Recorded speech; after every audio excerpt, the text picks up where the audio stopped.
What's going on, guys? It's Luke bringing you my DraftKings preview for this week's Wyndham Championship down in Greensboro, North Carolina. It is the last week before the FedEx Cup playoffs. We have some big DraftKings contests.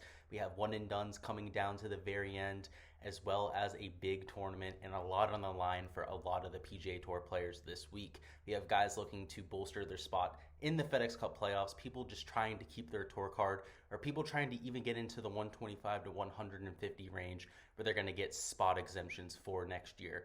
Drama for almost every single person in the field, but on this video we're going to be covering my top 6 plays, one in each price tier for DraftKings to help you guys round out your lineups. These picks are going to be the best value on terms of a fantasy point per dollar basis on DraftKings for each range. So I may have guys projected higher, I may have people even ranked higher in my modeling, but in terms of a salary, in terms of value ratio right there, we're looking at the best guys in terms of my modeling.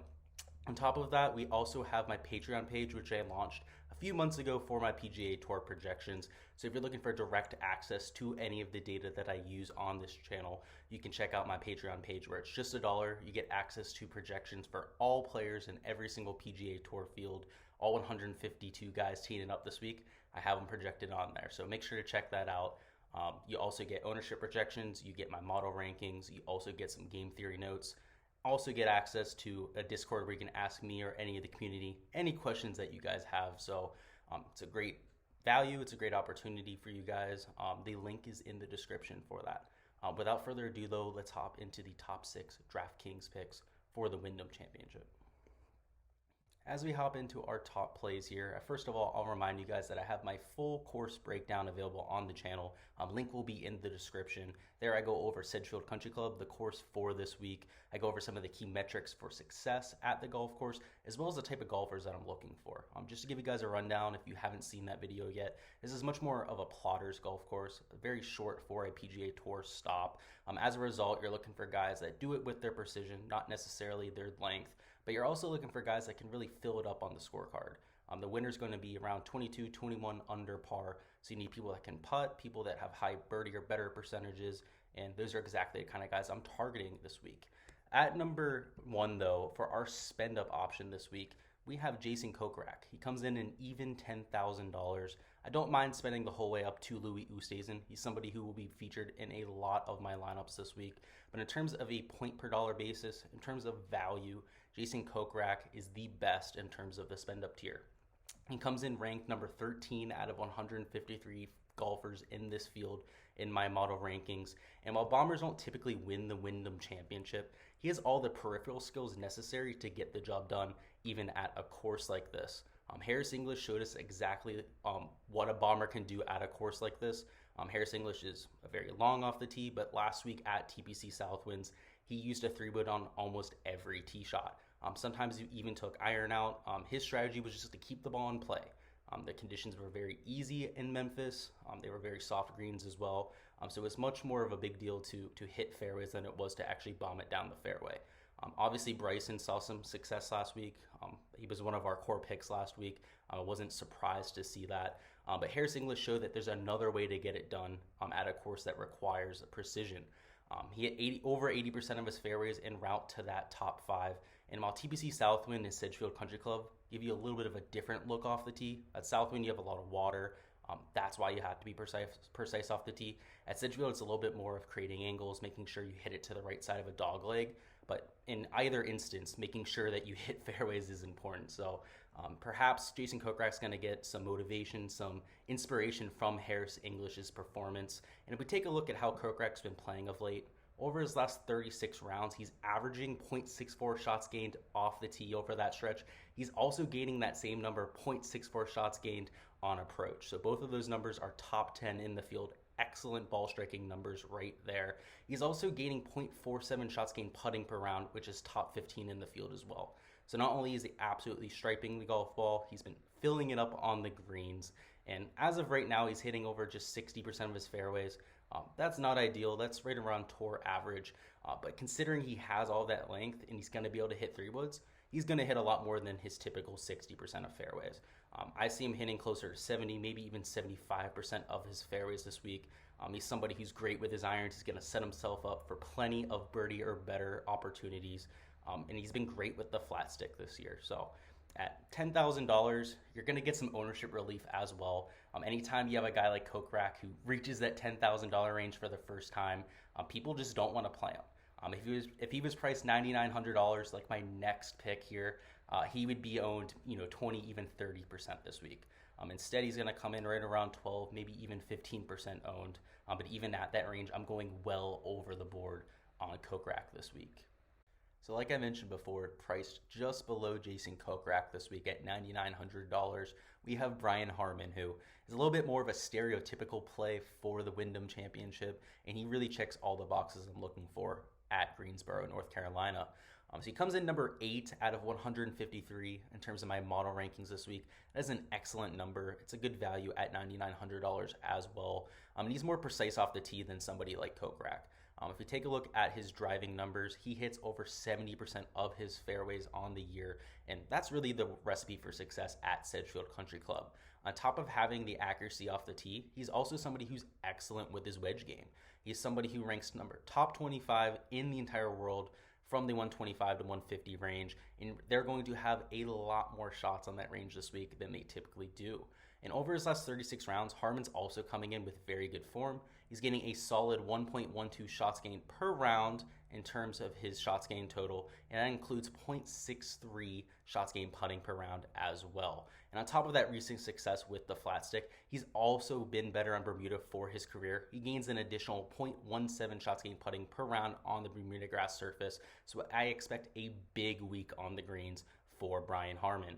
Off the tee, like I mentioned, he's been really solid. He's only gaining 0.18 shots gained off the tee per round. But again, a lot of that has to do with his distance. He's somebody who averages just over 288 yards per drive. And that's not really enough to get it done on the PGA Tour, typically. But here at the Wyndham Championship, that's more than enough length. Even if he hits 3-wood 260 out there, he's still going to be able to reach every single green. So I really expect big things from Brian Harman this week. I expect ownership to be there on Harman. He's at $9,900 rather than $10,000. Believe it or not, that $100 change is huge for people's mentality on pricing. So I'm going to monitor the ownership. If he stays below 20% ownership, though, he's going to be a surefire play this week. He's somebody who checks all the boxes that I'm looking for. He's coming in with good form as well, and I expect him to play well. And now for our chalk play of the week, for our bread and butter play, we have Seamus Power coming off his win at the Barbasol Championship. He costs $8,500, but comes in number 12 out of 153 golfers in the field in terms of my model ranking. So he's a very good value, at only $8,500 there. And not only is he coming off that win at the Barbasol, he's also made 8 straight cuts coming in. There's been plenty of top 25 finishes over that stretch, with 6 out of the 8 being a top 25 finish, and we've really seen that pan out with his statistics as well. Over the last 36 rounds, he is number 2 in the field in shots gained total, only trailing Louis Oosthuizen, who's been on an absolute heater. He's also been very, very good with his ball striking. He's been gaining 0.76 shots gained per round on approach. He's also gained 0.59 shots gained around the green per round. So not only has he been hitting almost every single green in regulation, when he misses, he more than makes up for it. He's also been a solid putter. He's gained 0.22 shots gained putting per round, which for Seamus Power is very good. He's not typically a short game specialist by any means. And while he hasn't quite been stout off the tee, he's just a positive player off the tee. He's really been doing it with his accuracy. He's been hitting over 66% of his fairways over that same stretch. And while he lacks the length off the tee, that's not going to be a problem this week. So just like Brian Harman, just like Jason Kokrak, who's going to be able to club down off the tee, I think he's going to be a very good fit at Sedgefield Country Club. The icing on the cake here with a guy like Seamus Power is his birdie or better percentage. He comes in ranked number 3 in the field in birdie or better percentage.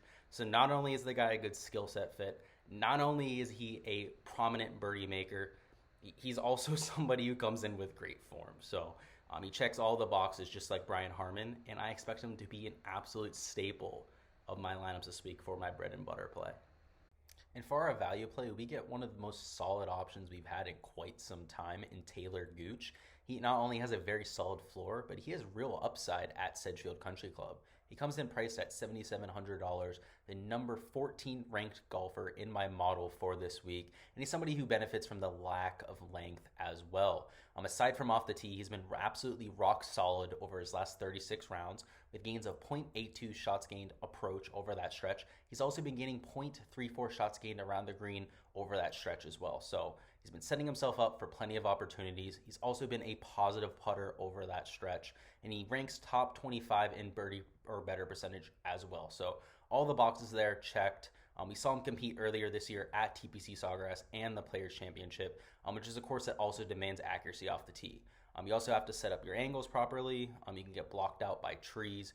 So I really like that he had success at a course with similar looks off of the tee at least. Because of his precision, he's a very safe play to make the cut this week. He's also demonstrated that ability over his last 7 events where he's been around for every single weekend.